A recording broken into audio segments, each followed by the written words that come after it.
Chapter 3. In the earliest cities, the story of Harappa.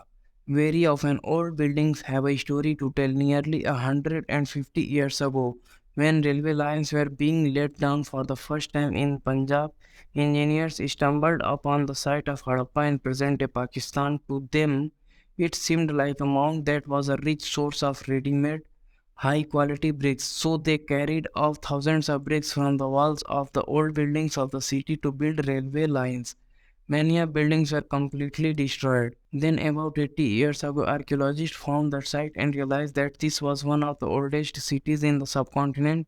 As this was the first city to be discovered, all other sites from similar buildings and the other things were described as Harappan. These cities developed about 4700 years ago. Very often, old buildings are pulled down to make way for new construction. Do you think it is important to preserve old buildings?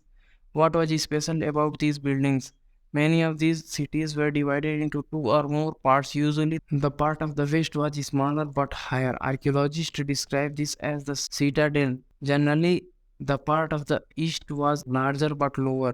This is called the lower town. Very often, walls of baked brick were built around each part. The bricks were so well baked that they have lasted for thousands of years. The bricks were laid in an interlocking pattern and that made the walls strong. In some cities, special buildings were constructed on the citadel. For example, in Mohenjo-daro, a very special tank which archaeologists call the Great Bath was built in this area. This was lined with bricks coated and plasters and made watertight with a layer of natural tar. There were steps leading down to it from two sides, while there were rooms on all sides. Water was probably brought in from a well and drained out after use. Perhaps important people took a dip in this tank on special occasions. Other cities such as Kalibangan and Lothal and fire altars where sacrifices may have been performed. And some cities like Mohenjo-daro, Harappa, and Lothal had elaborate storehouses, drains, and streets. Generally, houses were either one or two stories high, and rooms built around a courtyard. Most houses had a separate bathing area, and some had wells to supply water. Many of the cities had covered drains. Notice how carefully these were laid out in straight lines, although you cannot see it. Each drain had a gentle slope so that water could flow through it.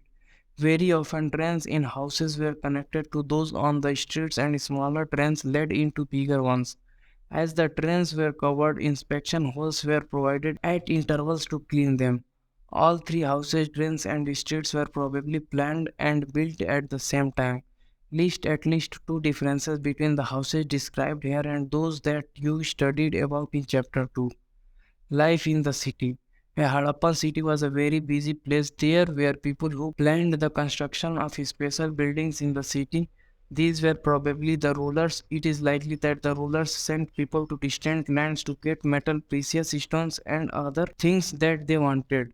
They may have kept the most valuable objects such as ornaments of gold and silver or beautiful beads for themselves, and there were scribes, people who knew how to write, who helped prepare the seals and perhaps wrote on other materials that have not survived. Besides, there were men and women craftspersons making all kinds of things either in their own homes or in special workshops. People were traveling to distant lands or returning with raw materials and perhaps stories. Many terracotta toys have been found, and children must have played with these. Make a list of the people who lived in the city. Were any of these people listed as living in villages such as Mehergarh? New crafts in the city. Let us look at some of the objects that were made and found in Harappan city. Most of the things that have been found by archaeologists are made of stone, shell, and metal, including copper, bronze, gold, and silver. Copper and bronze were used to make tools, weapons, ornaments, and vessels.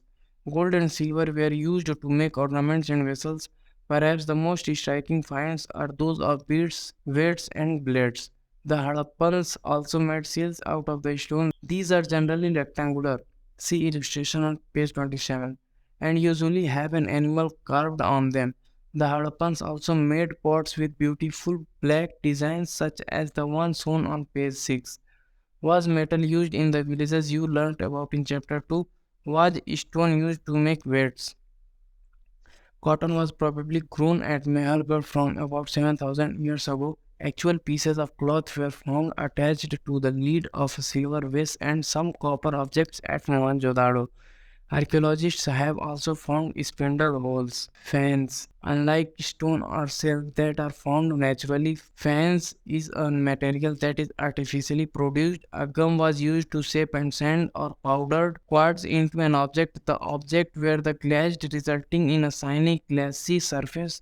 The colors of the glass were usually blue or sea green. Fans was used to make beads, bangles, earrings, and tiny vessels. Many of the things that were produced were probably the work of a specialist. A specialist is a person who is trained to do only one kind of work, for example, cutting stone or polishing beads or carving seals. Look at the illustration, page 28, and see how well the face is carved and how carefully the beard is sewn. This must have been the work of an expert craftsperson. Not everybody could have been a specialist. We do not know whether only men were specialists or only women were specialists. Perhaps some women and men may have been specialists in search of raw materials. Raw materials are substances that are either found naturally, such as wood or ores of metals, or produced by farmers or herders. These are then processed to produce finished goods. For example, cotton produced by farmers is a raw material that may be processed to make clothes, while some of the raw materials that the Harappans used were available locally. Many items such as copper, tin, gold, silver, and precious stones had to be bought through distant places. The Harappans probably got copper from present-day Rajasthan and even from Oman in West Asia. Tin, which was mixed with copper to produce bronze, may have been brought from present-day Afghanistan and Iran. Gold could have come all the way from present-day Karnataka and precious stones from present-day Gujarat, Iran and Afghanistan. Food for people in the cities. While many people lived in the cities, other living in the countrysides grew crops and reared animals. These farmers and herders supplied food to craftspersons, scribes, and rulers in the cities. We know from remains of plants that the Harappans grew wheat, barley, pulses, peas, rice, sesame, linseed, and mustard. A new tool, the plough, was used to dig the earth for turning the soil and planting seeds, while real ploughs, which are probably made of wood, have not survived. Twice models have been found as the region does not receive heavy rainfall. Some form of irrigation may have been used. This means that water was stored and supplied to the field when the plants were growing. The Harappans reared cattle, sheep, goat, and buffalo. Water and pastures were available around settlements. However, in the dry summer months, large herds of animals were probably taken to greater distances in search of grass and water. They also collected fruits like burr, caught fish, and hunted wild animals like the antelope. A closer look, Harappan towns in Gujarat. The city of Dholavira was located in Khadir Bet, also spelled as Bet, in the Rann of Kutch, where there was fresh water and fertile soil. Unlike some of the other Harappan cities, which were divided into two parts, Dholavira was divided into three parts, and each part was surrounded with the massive stone walls, with entrances through gateways. There was also a large open area in the settlement where public ceremonies could be held. Other finds include large letters of the Harappan scripts that were carved out of white stones and perhaps inlaid in wood. This is a unique find, as generally Harappan writing has been found on small objects such as seals. The city of Lothal stood beside a tributary of the Sabarmati in Gujarat, close to the Gulf of Khambat. It was situated near areas where raw materials such as semi-precious stones were easily available. This was an important center for making objects out of stone, shell, and metals. There was also a storehouse in the city. Many seals and ceilings, the impression of seals on clay, were found in the storehouse. A building that was found here was probably a workshop for making beads, pieces of stone, half-made beads, tools for bead making, and finished beads have all been found here. Seals and ceilings. Seals may have been used to stamp bags or packets containing goods that were sent from one place to another. After a bag was closed or tied, a layer of wet clay was applied on the knot. and the seal was pressed on it. The impression of the seal is known as a sealing. If the sealing was intact, one could be sure that the boats have arrived safely. Seals are used even today. Find out what they are used for.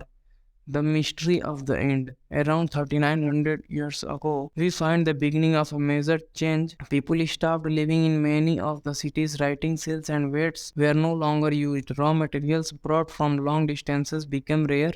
In Mohenjo-daro, we find that garbage piled up on the streets, the drainage system broke down, and new, less impressive houses were built. Even over the streets, why did all this happen? We are not sure. Some scholars suggest that the rivers dried up, others suggest that there was deforestation. This could have happened because fuel was required for baking bricks and for smelting copper ores. Besides grazing by large herds of cattle, sheep and goat may have destroyed the green cover. In some areas there were floods, but none of these reasons can explain the end of all the cities. Flooding or a river drying up would have had an effect in only some areas.